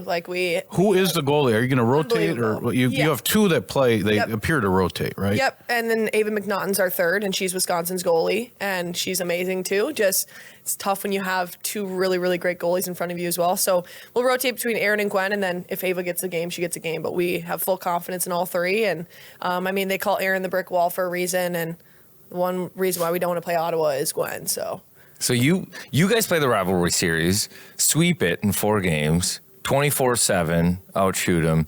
Kind of a statement to Hockey Canada a little bit, like we're here, like this is USA hockey now. And yeah, we haven't won the rivalry series since we've been a part of the team. So since 2021, I think it was like 2020 or something. Yeah. They won it, but we have lost it every single year. We tend to have more college players than they do. They didn't take 1 college player for the Olympics. I obviously think that they didn't change much either from their roster from the rivalry series. So I just think it's them just saying, we're going to go with our gut, with our vets and hope for the best. But I think for us, the rivalry series is great. It's a confidence builder, but you just have to throw it in the back burner. And obviously any team can win any game, but for the most part, it's a two-headed monster over there, right? In terms of women's hockey, it's U.S. and Canada. And is that accurate? Yeah, I mean, Czech, we have 2 girls on the Frost from Czech and Finland and Sweden, and they're all coming, up and coming, and you see the girls that are coming into the PWHL, and I think that's making those teams that much stronger. 100%. Yeah, interesting. So with that, you guys, you're going to go over to the Olympics right out of the gates, and then I don't know the schedule yet. Have you seen the schedule? Do you guys know it? For the Olympics? Yeah. Yeah. And so who's game 1? Czech. Okay, Czechia. Yep. And then when's the first time you might play Canada? We play them on the 10th or the 11th, I think. In pool play? Yeah. Yep. Okay. Mm-hmm. I don't play exactly know back-to-back. how the men's do it, but basically on the women's side, your top 5 ranked teams will all play each other in the preliminary round, and then the medal rounds, it's crossover. I don't exactly know how it works for the men, but. And the women's hockey, it's kind of right away, right? And then the men's hockey is sort of, it's like you guys start, and then the last day of the games is the gold medal men's game, I believe, Yeah. right? So you're kind of that first week. And we looked it up. They only have 3 prelim games, I think. Yeah. And we have 4. Okay. Our gold medal game is on the 19th. Yes. And I believe theirs is the 22nd. Maybe. Yes. At 8:10 in the morning. I saw it this morning. Well, man, this means so much. I remember I was in New York when Rooney won it in the shootout, and it was just amazing. I mean, it's time to for all USA hockey, the men too, we've been knocking on this door, but let's just break through the door in Italy. I mean, it would mean let's get you going to Jimmy Fallon and Jimmy Kimmel and Wheaties and all the things. Let's carve out some memories for all these young hockey players. It's time. It's fun. Where are all the goals coming from in the international play too? Because I think watching the playoffs last year with the Frost, and they were tight checking, it was hard to find scoring. Yeah. Is it rule changes in international play? Because there's some physicality in the PWHL that maybe would be called differently in the international game, but or is it just there's young new talent coming into women's hockey a little bit, and the goal scoring is there? I think it's twofold. The IHF's a little bit more stingy when it comes to physicality. A lot of things, that's the problem, is when we go there, you have to really flip your mindset you can't, not to say you're going to open ice hit because you can't really do that here, but if you're along the boards, you can hit someone pretty hard here and it's illegal. So I think that's part of it. And then, I just think the depth of our team, like you can play 13 forwards and it's going to be amazing. And regardless of, who they are or what they do, like they can come out and be their best every night. And that's the biggest thing there. I think that's what we took to the rivalry series was the depth. We just, how many? I think we had like 5 lines. Yeah, 5 lines. And we were rolling through, not singly 1 through 5 every time, but people were playing the entire game. So you had 5 lines on the bench Yes. even? Oh, On the yeah, bench. there was a lot of standing. But I also think the special teams were quite dynamic. Yeah, I would agree. Like the too. power play was above 30% or even higher, and the penalty kill, which always gives extra confidence in the 100%. game. And Wow. who are the college players? So Abbey Murphy's like basically a Kachuk sister that plays for the Correct. Gophers that I'm Sure. quite fascinated by. And then, so this Harvey's still at Ohio State, She's at Wisconsin. Wisconsin, and she's a defenseman, right? And she's I the think she stud. broke like every record. Yeah, she's like the Cale McCart girl. She's crazy. Anybody else still in college on the roster? Layla Edwards also plays defense for Wisconsin. Okay. Funny, she seen was her. a forward and got changed to defense because that's how she was going to make the Olympic team. So now she's a defense. I don't know if she We plays have defense all the time. Kirsten Sims, also Yep. from Wisconsin. And then Ohio State, we have Joy Dunn. And I'm trying to think. Oh, Tessa Janicki. Tessa Janicki from Penn State. How many Minnesotans, like from Minnesota? Like from the state? Yeah, like not like Abby plays here, but she's from Chicago. So how many like people born and raised? You two. Me, you, Kelly Lee. Yeah. Yeah, I think that's it. Kelly Pannek, by the way, just a gangster still. She's just, if it's a big game, man, I expect to write her name down. I'm gonna tell her that. She's like a That's a coach, confidence right? Or Yeah, she coaches at I just love that too. Like, She coaches where? Benilde. Yeah. Yeah. I mean, Girls that's come to our games all the time and they're like, Coach Kelly. do as I say, not as I do, right? Hey, we got to get, this is okay. We're going to play the long game here with Heise for a second. So, Skate McCrae. Yeah. Okay, now, I saw you went to the Devils game the other night. So, is the long game, okay, Quinn Hughes is here. Maybe Jack knows Tate. Who knows? Like, you're in the village, like maybe a little head nod, getting coffee. He's got the same candle as you, a little conversation. Next thing you know, you're like kind of friends with Tate. And what does that mean for Grace? I love that thought process. That's manifesting, actually. So yeah, I was sitting with Mrs. Hughes that game. We know her; she's our player development. And I was like, you know what? What's the percentage that I would actually get to meet her? Even joking. And she goes, less than 1%. Really? It goes back to the Shut game, and down. I'm like, She was like, No way. Just to oh be yeah. clear. But also during the game, she's like locked in. Like she's got 3 kids out there, and she's just trying to like. And she's a stud She's hockey one of player these back too. in the Like Yeah. when you're sitting next to her, she's like trying to grab the seat. She can't focus. She's all over the place. So love her to death. But 1%. So you're saying there's a chance. So you're saying there's a chance. That's what I thought. The door is wide open as far as I'm concerned. Where's Tate from? She's from Calgary. Calgary. Oh, so she's Canadian. Yeah. Yeah, she could be a mole. Someone said that's what they're. Yeah, we're watching it. We're Yeah. keeping our See eyes. that? We'll watch. Yeah. That's a good angle for you if she bends up kind of like she's friends with Tate and you're kind of on the outside. Just be like I'm fine taking the back. red, white, and blue. Red, white, and blue. Well, good luck to you. I hope all your It's been dreams. 3 years in the making. Yeah. So Hey, do you guys watch The Wild? Have you been watching them? yeah. So I'd love just your. I mean, it's been so fun. The Quinn Hughes thing. I've never had this sort of full size candy bar in our bag. Like it's amazing. What are your observations on the 25-26 Wild? I mean, like, they're just fun to watch. Like, Yeah. it's kind of simple, but you watch how they move the puck, and their power play is pretty lethal. But I think they just had man the puck up so quickly, courtesy of Quinn Hughes. But they're just, like, making plays that I feel like the Wild normally hasn't had. And they have like dynamic players that when Quinn came in, Faber might had have taken a slight back seat, but like had manning that second power play and had a great assist on Foligno's 3rd goal last night or 2nd goal. I just think like everything is working the way it should work, and we're not always used to that, I feel like. So when you get to see that and see them working in Zuccarello and Kaprizov, and just like things are working the way that they should be working. It's and been really fun. It's so fun. Do you have any advice for them on how to win the big game? because you guys have won the big games in the playoffs when it matters. Back to back. They look good right now. I don't know. I feel like I got good vibes from them. So They do. They're high stepping. yeah, I would agree.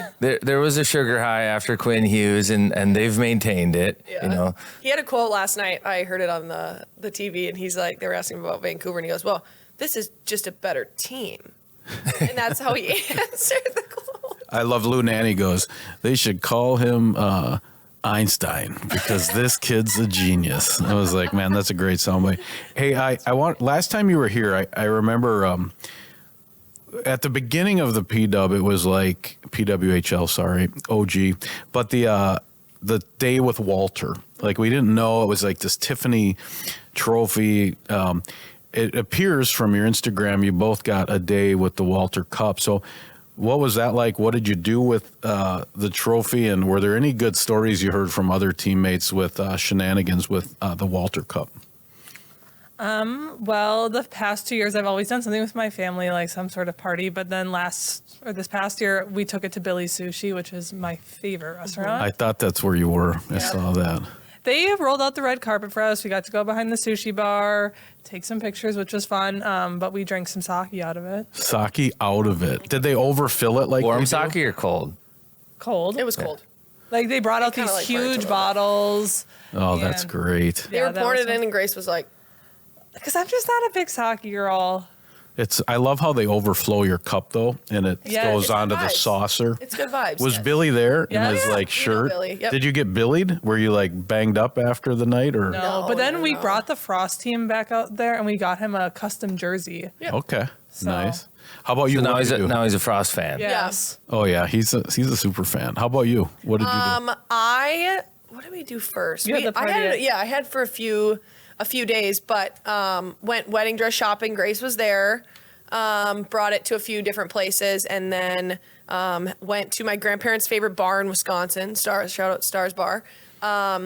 They were great. They've done so many things for me, and they just love that bar. And it's in Wisconsin, so every Minnesota game is watched there. So Is it's that just Star Bar in Hudson? Stars? Yeah, Oh yeah. yeah, double R, I think. Good food, by the way. Oh yeah, Star with two Fantastic, Rs? I think. Star Bar, I think, or something like that. I've been there. It's great. Yeah, They got the backyard with maybe cornhole and stuff Oh like yeah, that. it's great. My grandparents have even since we were on the Gophers, they were big Wisconsin fans. So they just had to kick that to the curb, and they would watch the Gopher games there. So figured why not? All of their friends were there, and my mom's friends, and then had like a little backyard shenanigan. And Grace was there too. Had our friends and family, and it was all fun and games. I want to go back to the Olympics and Olympic Village because I'm curious You want about the this. tea, yeah. I want this whole roommate thing. Like, how does it work? You know, like what's the bedtime routine? Who gets the remote? Who gets to pick the TV show? Like, what time do you we shut it joke down? when we Do you have a walk- curfew? When we walk into a room, we joke that we could record because it is the same routine. It's like every 5 single minutes. time. We do like there's no talking. Like I take the first bed, she takes the second bed. She So, like, puts you're stuff in nearest to the bathroom door? away. Yes, to the bathroom too. Like it's just how it's always been. I can't even explain it. And she takes her bathroom stuff out, toiletries, puts it in the bathroom as I'm putting away my stuff. Stuffed animals are out on the bed. You bring stuffed animals? Oh Yeah. yeah. Like, how many? You said Just with, one. Okay. I have one. one. She has one. we need photos. Yeah. Mine's We a can snow get you leopard. one. We can get you those. Yeah. Mine's a teddy bear. And do you do like sleepover talk? Like it's dark Yeah. and it's like, do you think we would be happy if we lived in Italy? And like you're talking for like 20 minutes or no? We have these times where we'll come back from practice and we both know that like energy's low. It's like a 3-hour It's dead a 3-hour silence. no talk. Like just doom scroll for 3 hours, or like she reads and makes me feel bad about myself. Well, I've been trying to get out of the habit of just scrolling. So I'm like, I get I need to stuck. set the phone. There's a lot of downtime on it. Yeah. She's reading Jane Austen. You're watching Tate McRae sound checks. Like that's No, but we- I love her. She was on NH. This is just Yeah, this sums is sums us up as people. Zums us up. Good one. Yeah, I like that one. She was on NHL Network, and you can see the two beds in the background. One is neatly made, and one looks like a tornado had gone off. Like just the corner, like you Yeah. can see a Not little like- bit, like not the whole thing, or else I would have fixed it. and we got a text message from someone and goes, "So who's the bed on the left, and who's the?" Oh, really? Oh Carter's, yeah, it was our national. Carter's had this problem. I can as well. relate. That out. I It can was our relate. national team coach, so that was another shocker there. And then on camera, they're like, "Whose stuffed animal is that?" And Grace's bear is happily sitting right on the bed where you can see it. I didn't even pay attention. So, no remote fights, No. No. We'll just watch hockey if it's on. Yeah. and like nobody stays up late. No, the Volume's best not is too where high on the TV. No one's talking, then we're just scrolling, and she goes, "All right, I think I'm gonna go to bed." I'm like, "All right, good night." And then I put my AirPods in. She goes to bed, and then I put my fan noise on when I go to bed. Okay. So, yeah. And do you bring a noise machine, or No, you it's just fine. do it on your I phone? have a noise machine at home, but I just do it on my phone. And then you have On the noise AirPods. machine. No, Okay, I was like, she listens to it too. okay, you She's need- got Usually used to pass it. out for 30 Yeah, minutes. she's already gone at that point. Yeah. I like those little machines. Those are Oh, cool. they're life changing. Sleeping silently is like dangerous. Yeah. Like I don't think I could do it. So let's go through your travel bag necessities. Yes. It's a noise machine, Well, it's on the phone. On the phone, so On the that phone. that adds in. Pillow. pillow. Get ripped because I bring my pillow through the airport. It is what it is. I flip it inside out, or I'll bring a new pillowcase. Have to bring it with me if it doesn't fit in my bag. That's definitely number one for me. And Yeah, then but, like, your I stuffed just don't animal. understand because it's getting put on the TSA security. I've been belt. putting it now in my bag, zipping it up, putting it through the security. Yeah. So I've. So like you're saying, her pillow goes through Yeah. security, That's dirty, by like the way. in one of the tubs. Yes. So your pillow's $1 bill at that point. It's been passed through Ellis Island. Oh my! That is so gross. Fecal matter on your For pillow. immunity. I'm building She's up my building it. immune system. Yeah, Yeah. you are. You are. But I bring another pillowcase or I flip it inside out. It Yeah. doesn't just go right. Yeah, flip You it can inside also out. use one of the pillowcases from the hotel that you're staying at, unless you're a pillowcase snob. Are you a True. pillowcase No, snob? No, she has a black Mine silk is black one. silk. So you are a pillowcase snob. They got a candle going Okay. through. Yeah, we Pillow, have a candle. candle. But if you're going on, you have a carry-on, you can't because they'll take it away every time. So when you travel, you try to just keep it tight and have just a carry-on. You don't want to check a bag. Oh no, we get in trouble because we want to bring No, a big we bag had an every time. instance in Ottawa when we were flying home, and I tried to bring like all the cosmetics and makeup. Like men don't have to worry about makeup bags, but we do. And- Excuse me, Carter Well, I'm does. just saying. TV guys. And we went through security, and the lady goes, "Excuse me, like all of that stuff's gonna have to fit in one of those clear little plastic bags." We've never had this issue. Like you're going to a concert. And mine got through, and I have like our makeup bags are like the same, and I remember we had to get up at 6, so I'm pissed, and I'm already in a bad mood, and I'm like, no, this is really gonna slow Grace down. So I go, what would I say if half that's mine? Because I'm just playing the game. Before we get there, she took both things, dumped it all on the table, and was like, "Pick and choose what you want in there." She's got Christian Dior hand cream, Dior mascara. It's ridiculous at this point. And I'm like, no, she's losing all this. I go, so what if that half that's mine? She goes, give me your bag. So now my stuff's going through that. And it didn't get set off. She looks through it, grabs my makeup case. She goes, here you go. Now you can put your stuff in that bag too. So we each got our own plastic bag. Grace is almost in tears. Did you lose some stuff? Oh, she Oh, lost yeah. her Dior hand cream. And then before she threw it in, I go, "Let me take a picture because I'm gonna need to rebuy all that stuff." I think they sell Oh, Dior no. in Italy. Yeah. And I go, and I Where was it? Ottawa? Yeah. And I could have said some really bad stuff, but I was just like, this sucks and you suck at your job. And Don't say that at an airport. That's not a she good said- idea. She goes, I hope you have a better day than us. And like tears in her eyes walking away. Oh my gosh, It that's so describes funny. us. It- Also, Canadians Such a good doing chirp. it to you. That they're setting the stage. They probably knew who you were. And then Grace is mad because all of our teammates, no one's asking anything. Everyone's just walking right by. No one stopped to help. They That's- just kept walking. This was Frost or this was national team? Yeah. Frost. Sorry, not to derail your. No, But- no. I just need to know all these details like that. Makeup bag in the bag. Smartly, you should bring your stuffed animal in your carry-on because if your big bag gets lost and you can't like have it, Yeah, you should have. you your need to carry-on. have the most important things in the carry-on. Correct. Yeah. That's right. That's your black box. Yep, we bring candy too. We have our Yeah, little usually it's stash. Trader Joe's candy. We have like some. Oh, Gummies. Scandinavian swimmers. Oh my God! Do you like the sour ones? I was Yeah, just but about to they, say, I they like the just came sour. out with the Valentine's Day X's and O's. I don't know those. Oh, you gotta go. They're good. No, the Scandinavian swimmers. My and the daughters sour. are going to be so excited that you guys like Scandinavian Yes. swimmers right What now. is that? The low budget Swedish fish? Oh, It's just Trader not Joe's low Swedish budget. fish. Trader Joe's, I feel like, is expensive. Yeah, well, that's a Scandinavian swimmers, for the record, knock off, by the way. No, no, they're not. they're better. No, they're Yeah. so- Why did they name They're them probably- Scandinavian swimmers? Just so you have an idea of what they're better than Swedish fish. It's not even a dupe. It's not even close, is You it? know? Go to your local Trader Joe's. Yeah. You know what's funny? You're going to get into these Scandinavian swimmers and you're not going to be able to And stop. then you're gonna have them sitting right up here with you. I'm What going, happened to cake pops though? Oh, I'm not really on the cake pop. You're off the cake pop? I mean, like, I'll still have it occasionally, but I used to, like, really need them, but now not so much. I was concerned because, like, what if there wasn't a Starbucks in Milan Olympic Village and you couldn't get your cake pop? Because isn't that the Parents pregame would run meal? and get it for her. Yeah, they would for sure. They overnight Dior hand cream She's and send in the cake morning, pops. If we have a game at 11, I'm like, oh, usually we'll go to Starbucks and we'll walk there, but it's been cold. And she's like, oh, opens the door. Her Starbucks is outside. She Uber Eats it. She picks it up. I like closes am not the door. that particular, but I'm like, I need the Starbucks before. Her dad's doing the army crawl away out in the street. So you don't see him. Hey, Oh, gosh. now, are you turning Parker into a hockey guy? Because he's working hockey day, right? He is working hockey day. He was. I didn't know this. He's coming And then- for you. And then he was on one of the calls with the coaches and stuff. I was like, Parker, what's up? I was like, He's married to. I was like, there's no 3-pointers in hockey. No, he's pumped. He would say he's a self-proclaimed hockey guy before he met me because he did play a ton when he was growing up, but it's just like fun, like on the ODR. But he plays men's league on Saturdays now.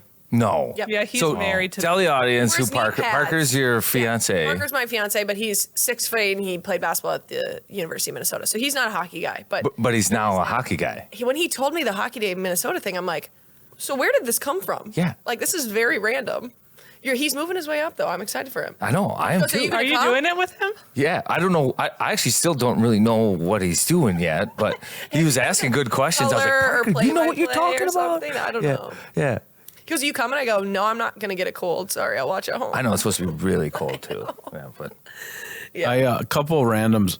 You went to the ESPYs. I did. Best, I guess, did you meet some celebs that you were excited about? What was it like? I going to saw a the lot of them. Like it was like eyes wide open. Like you're seeing everyone, you see the influencers, and I'm like, okay, I saw you making that TikTok, and now the TikTok's out. Like I just feel like it was really cool to see everyone. Obviously, we got to see. I think Patrick Mahomes won something, but he wasn't there. So the coach, what's his name? Andy Reid. Andy Reid. He was there. Caitlin Clark was not there, or else I would have met her too. Who else did I meet? TH fangirling. Yes. We met a lot of different people. I met what's the gymnast from LSU? Why am I blanking? Oh, Libby Dunn. Libby Not Dunn. that I mean, I don't, Yeah, that's it's what like- I've heard. That's what you've over heard, there. yeah. I've So I heard. met her. I met honestly a bunch of different people. I'm trying to think. That was like 2 years ago. I feel like now I'd have to look back. Yeah, I've just been scrolling, just checking it out. Doom scrolling. yeah, he's What about game day? hasn't read a fits? book in a while. What's the trend I love in the game day. PWHL about like? I mean, the WNBA is so good at this. Like, who's bringing it around the league with the game day fits? What's the like? Now the guys have no wardrobe, right? So they basically Yes. wear like khaki sweatsuits. Well, they have no dress code. They have a wardrobe. Yeah. but no dress code. No dress code. Yeah. And it's all monochromatic, like just like expensive as sweatsuits. It's with it on the NHL side. The guys are starting to get into it a little bit. I think. Slowly. I think Feel like they were they're- dipping their toe, like being what do you guys think individuals. of without the dress code? Like on the men's side. Billy Guerin doesn't like it one bit. I don't mind it. I really don't. I think it makes it harder to pack for the guys on the road. Yeah. Like it's you guys were just talking about it. Like now you have to pack legitimately, let's say they're on a 3-game road trip right now. They would probably wear one suit the whole time. Yeah. You know, they'd have clothes that they could wear like out to dinner. Casually. Yeah. But just one suit.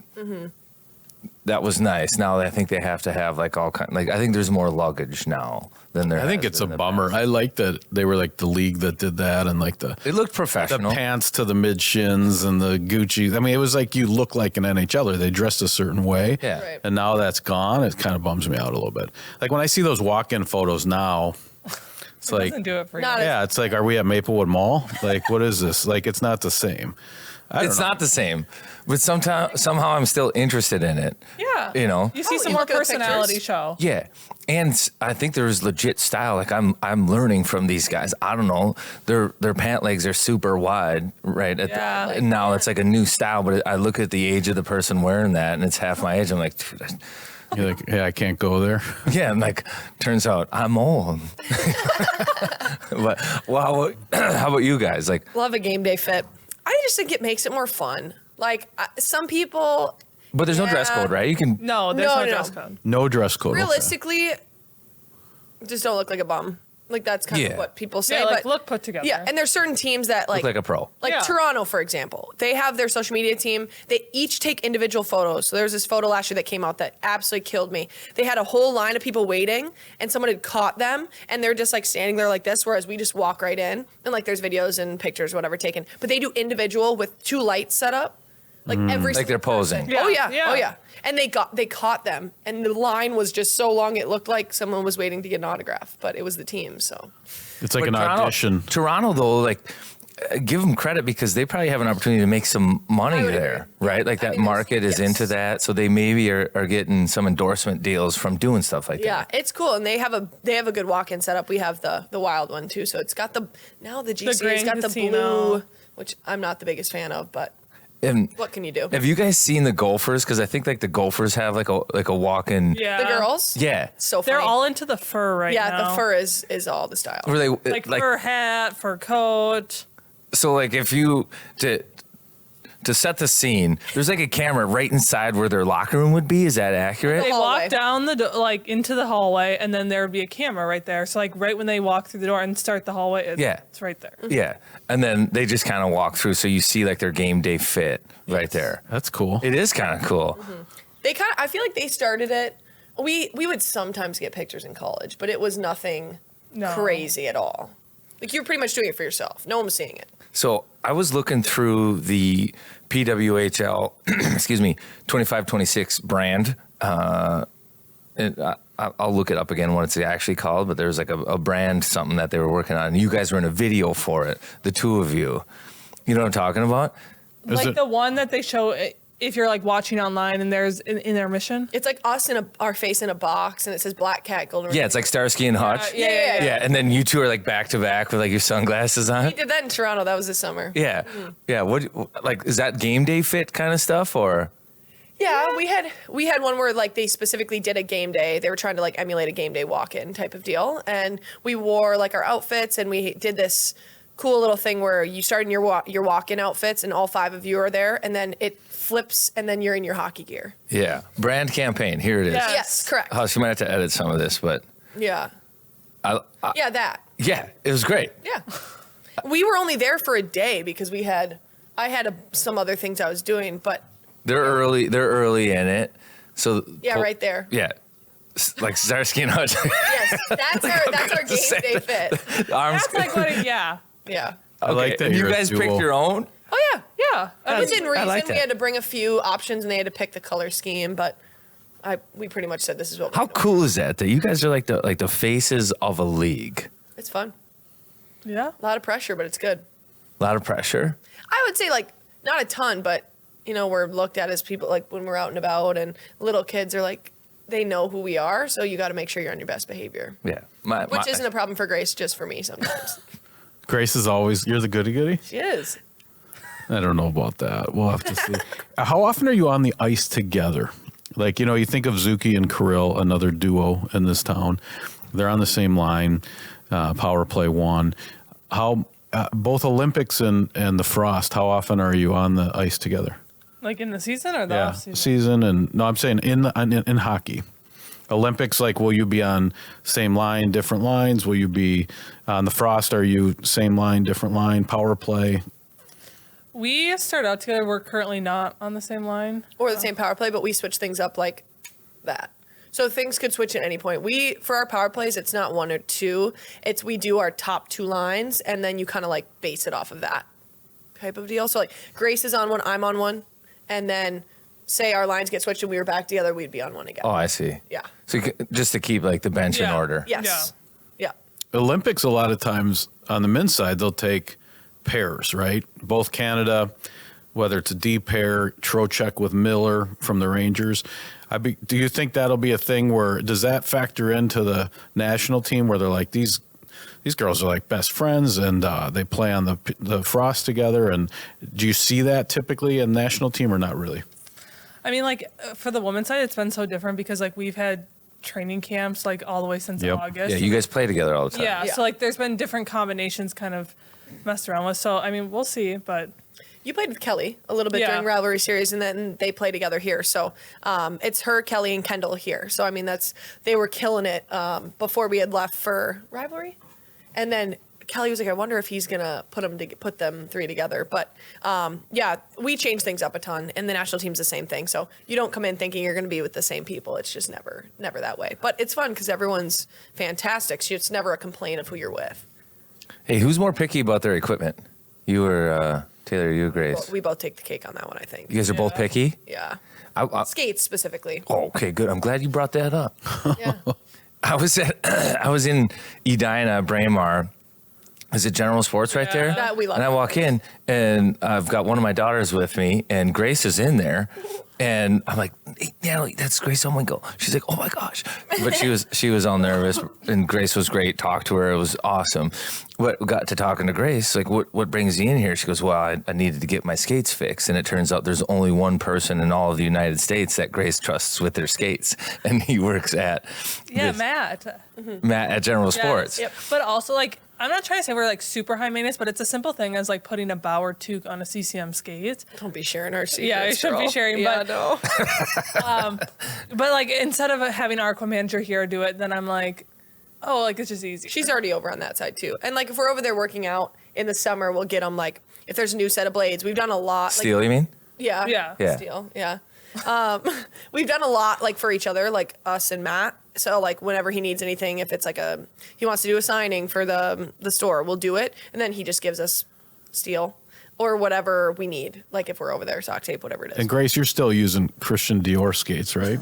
Correct. She's the first. Okay. With gold blades. With the Bauer steel. That would be sick. I've seen a girl at the youth level wear gold blades. We have John Chavo. He's like one of those skill guys, but like he has a new gadget every single day of like a white stick or white and purple spray paint blades. I'm like, I've never seen like such a Blade thing. Step is a brand. They gave me like a gold pair at one point. So I have one. I've never used it, but Of steel. yeah. And they have But you'd have to take them to Matt to get like profile. I don't know. Yeah. If you guys all had gold blades, that would be Electric. awesome. That would be like setting. Manifesting. This LJ Mooney's got the white stick on Minnesota. I just can't stop looking at it. It's the greatest. And you got to only use white tape. Grace, you deserve some royalties too, because I was in there and then you guys got talking about skates a little bit. Next thing you know, like I think I bought 3 new pair of skates and was totally convinced that like the kind of skate, how to do it.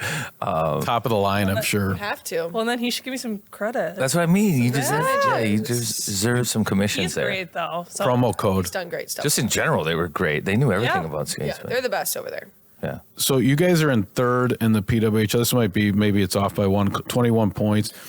What's changed in the league? I remember when I was talking to you back in the day, I mean, it popped right away, certainly in this market and some of the Canadian cities you've expanded now. But it was still a grind. Like it was like, we're rocking La Quinta and like we're doing the things to make it all go. How has the league changed as you're going into, another season? You've won it a couple times.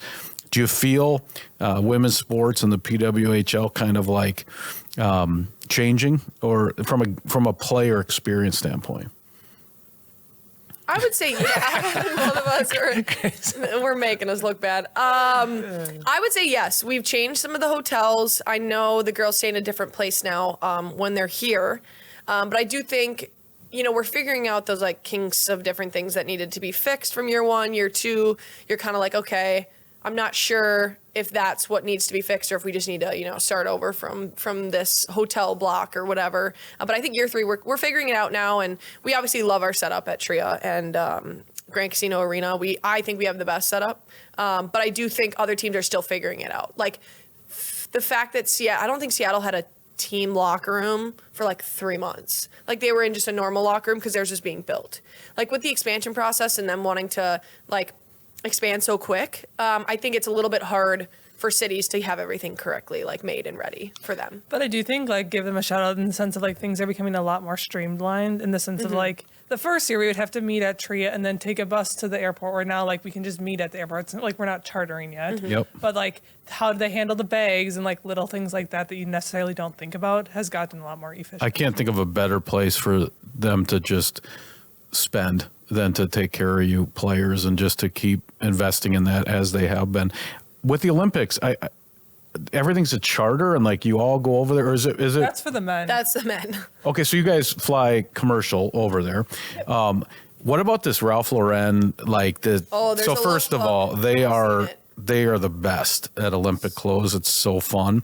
So how does that work? Like opening ceremony and all that. Like, can you just pick stuff and shop for your They 40 basically have people? like a Nike duffel bag and a Ralph Lauren duffel bag, and then once we get there, you'll basically get all of those clothes in the duffel bag, and then if you have to exchange sizes, you do. But a lot of the time when you're over there, like that's just the apparel that you're wearing. You get the kit. Yeah. So you have a dress code. I was sent this morning that the opening ceremony jacket from Ralph Lauren is $2,500 and it's sold out already. Like, But you guys have one coming. Yes, Yeah. correct. That But, like, Ralph people Lauren can buy stuff them. is no joke, man. It's so cool. We'll have to show you the lookbook. We got sent it the other day. It is phenomenal. Well, and they have the USA House. Typically, they'll have this like place where families can buy the things, and you can only get them there. Man, I would just encourage you just buy all of the stuff because it doesn't exist. You can't get it. You know, it's such cool stuff. So that'll be fun. Do you walk in the opening ceremony? Yes. Oh, that's There's gonna four be. of them, though. There's not one. Because like the locations are so spread out in Italy, because Yeah. you have the ski jumping and this downhill skiing in one location. So what? There's like a Milan and then Cortina. They're doing different ones. Yeah, there's four, though, I think. Okay. And then the closing ceremonies, there's one. Because not everyone's there at that time. And you're there the whole deal. Yeah. Oh my God, 29th through the 23rd. Oh my God, what a Because when does it? Do you What know a when your deal. tournament ends? The 19th is the gold medal. So you'll have, excuse me, you'll have like 4 days of Adventuring, hopefully. shopping. Yep. Shop. Oh, yeah. Milan's got some good shopping. yeah, I'd say. And that I like the candle. Like that's like the torch. Yeah. That's the I haven't Olympic. the scent? one I'm bringing yet. So. What's the I scent? have a new one. Oh. It's the Aritzia. Oh, God. It smells like the store. No, it's like this salt and The hotel. stone one. It was Ooh, really okay. good. I usually go to Target. I would pay attention to the words on the candle, things like victory or Manifesting. golden hour, Yes. anything Maybe like. you have some recommendations for us. I would Let us just, know. I would try to get something that, you know, if there's a candle called breaking through the door. Right. I'm going to look for that. I'm going to keep my eye out. Maybe I'll go to Marshall's or Home Goods because they have some more funky things there than Target and Aritzia. Or I will provide. So do you just let the candle burn till it? No, like you burn it a little bit and then you can like blow it out, then it smells good. You're not going to have it when you go to bed. But like, and we're not always there in the room. So if we're there and I'm like, oh, we need a little pick me up, I'll light the candle. Bring a big candle lighter, one of those. Electric. I've had one taken away. My electric one got taken away at TSA. Like your grill lighter? Yeah. You're talking about? No, like. Oh no, I had like an electric one. I don't even have. It looks like a pen. Yeah. Oh. Then you can just light it, and it has this little spark thing that comes out, and you can light your candle. It just looks more aesthetically pleasing. It's on Amazon. Than a Bic. Yeah, need- that's that what I'm needs- talking about. Yeah. That's all going in checked luggage for sure. Correct. Or else it's getting taken away. Here's a real hard one, Taylor. Do you think your sunglasses spend more time on your head, up here on Instagram, or actually wearing them? 100%. If I'm in the car, they're on my face, but if they're not, I get layers in my hair, so I put them up. So I've- I it's keep my hair Surprised back. she doesn't have them on. I right can't now. have them It's on. amazing. They're I don't over even there. think you wear sunglasses. No, she I just, get ripped, it's but like a visor. It's just It the is. best. It's a safe place for me. Also, you have a very nice toaster. I noticed that my on gosh. Instagram as well. Thank you. She has like a Tesla toaster. Cool. Parker I got want- it for us for Christmas. And when I say us, because he really, really wanted it. So I said, just get it. It seemed terrifying, but there was a I lot just going wanted on. it. I wanted it. Yeah. A lot of digital Tesla toaster? displays. No, I You want. can go start, stop, and you can go if it's bread, sourdough, English muffin, and then you can go. It shows you a picture It's of a the whole toast thing. No, of, I like, how wanted it, toasted and I showed is. it to my sister because we lived together, and she goes, "That's not worth the money." And I said, "Well, Taylor It has is. one." It is. I love it. She slipped it into a day in the life video, and like when it comes up, you're like, oh, "Hold on, what the hell was that?" And then it just goes past it. It's like 11:15 a.m., and you're like, "Did she have a computer toaster?" Yeah, I couldn't. I kind of lost track after that. Are you guys into the sourdough? Have you guys I gotten like into that? sourdough. I don't make it. It just seems like a lot of work for me, but I buy it. Yeah. Yeah, it's good. Our family's into it right now. It's It good. is. It's better It's for a your gut. full-time You job. make or buy? Make. Oh, wow. Full-time job. It is. You have to like feed it and stuff. It's Feed like a it. kid. I'm turning on like the heating pad Oh my to like to get it to double in size, and then there's like the sink test. Whatever. Like I know. I'm too. not. Wow. Parker got me a starter for Christmas, and I haven't. Like a sourdough starter. Yes, And he it's still in the did? fridge. Yes. Oh, it was like a. Ooh. Because It just came in a pack. He didn't give me an actual starter. It's to make the starter. Oh, it's to start your starter. Yes, to start the starter. It's too much though. Wow. it is too much. Hey, I would just my last one. Do you guys learn anything from the chemistry of Zuki and Kirill? So this year, at one point, I saw Zuki crack a smelling salt and put it under Kirill's nose. I mean, these are the sort of things sitting next to each other, always thinking pass. Have you found some inspiration in the Wild duo for the Frost duo? Yeah, we love watching them. If they're ever on TV, the hard part is when we're out traveling. Usually it's not on where we're at, but they're like they're so funny, and I think Zuki like brings out the best in Kirill because Zuki's just hilarious. He's very funny. When the social media team asks questions, it's my favorite thing to watch because he just lights them up. He's like, "This is stupid. How do you make this better?" Or when they asked him, what would you do if you were more athletic? He's like, that's just not even possible. Just threw it to the side. He manages to say how many languages he speaks whenever he answers any question with the tiny mic. It's like the first sentence, even though that's not the question. Yeah. But I would say we love, like, they always say get your cha-chas in to Grace because she likes going out there super early. I would say I'm like a 5 to 10 minute or before, if anything. But after practice, we like to do fun little things. And we always see them out there doing the same thing. So Whoa. Get your cha-chas in. What does this Like a mean? little few stick candles. she needs to get out there, take a few hot laps, and then stick handle a bunch, shoot a few pucks. I love get your cha-chas in. That just sounds Kelly like a actually good says time. that to Grace. And usually she's like, hurry up, go get your cha-chas in before the rest of us get out I think there. all of our listeners should get their cha-chas in. Get your actually. cha-chas in every day. You got anything else, Carts? No, I've got the girls at home. So yeah, a couple. I've got the girls at home, and they're like, "Dad, you got to ask them."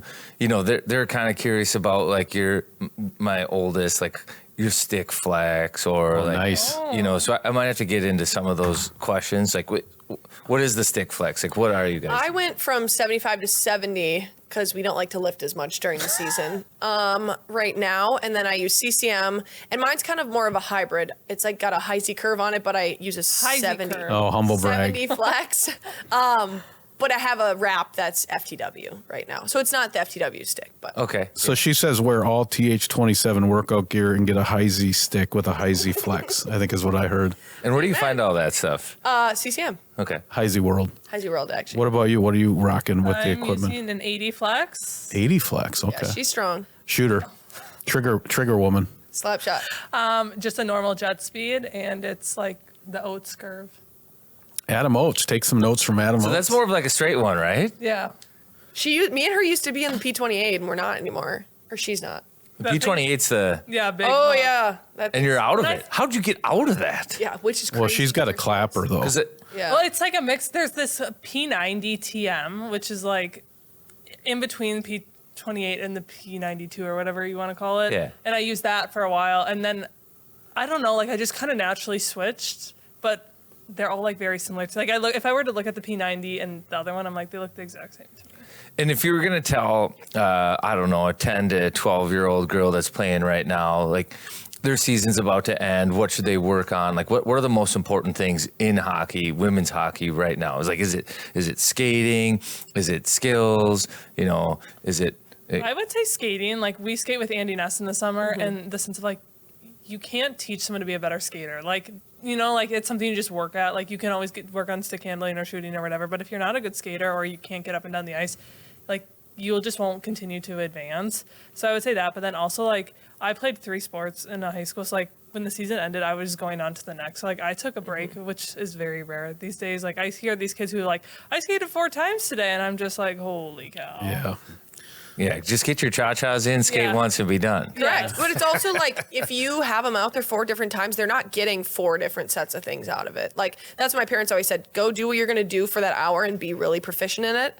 And then you can go home and like not have to worry about doing 4 hours of things. It's not about the time you put into work. It's about the work you put into your time. Amen. I like that. Boom. Boom. I like these young girl questions. That was nice. I'm glad you worked that. There's more. It's but going to cost we'll you have to money. bring them back. No, do a couple more. This is the. I mean, I'm asking about their toaster and Tate McRae. Like, let's get That some, sounds good. That's but the girls wanna I talk coach a about, couple of girls teams, and when they found out I got a chance to talk to you guys, hit them up. Keep yeah, going. Keep they going. were, they were all fired up. But no, we'll save that for podcast number 2. We got to get Great. the teas We'll to come get that back. back. Yeah. Yeah. So post. You guys are always great. Always welcome. you. I mean, you're just. Thanks for letting us get our cha-chas in. That's going to be new for you. I'm glad we taught you something. I love it, man. Yeah. Cool. Bring out the cha-cha slide while you're at it. All right. Well, good luck. Good luck both at the Olympics and throughout your frost season. You guys are off to a great start there too. So Thank you. Thank you. Fun to watch. Gold, please. Gold, please. Thank you. I'm going to find a gold Candle. candle or manifesting something like that. Send her ideas. Yeah, Thanks, please. guys. Thank you.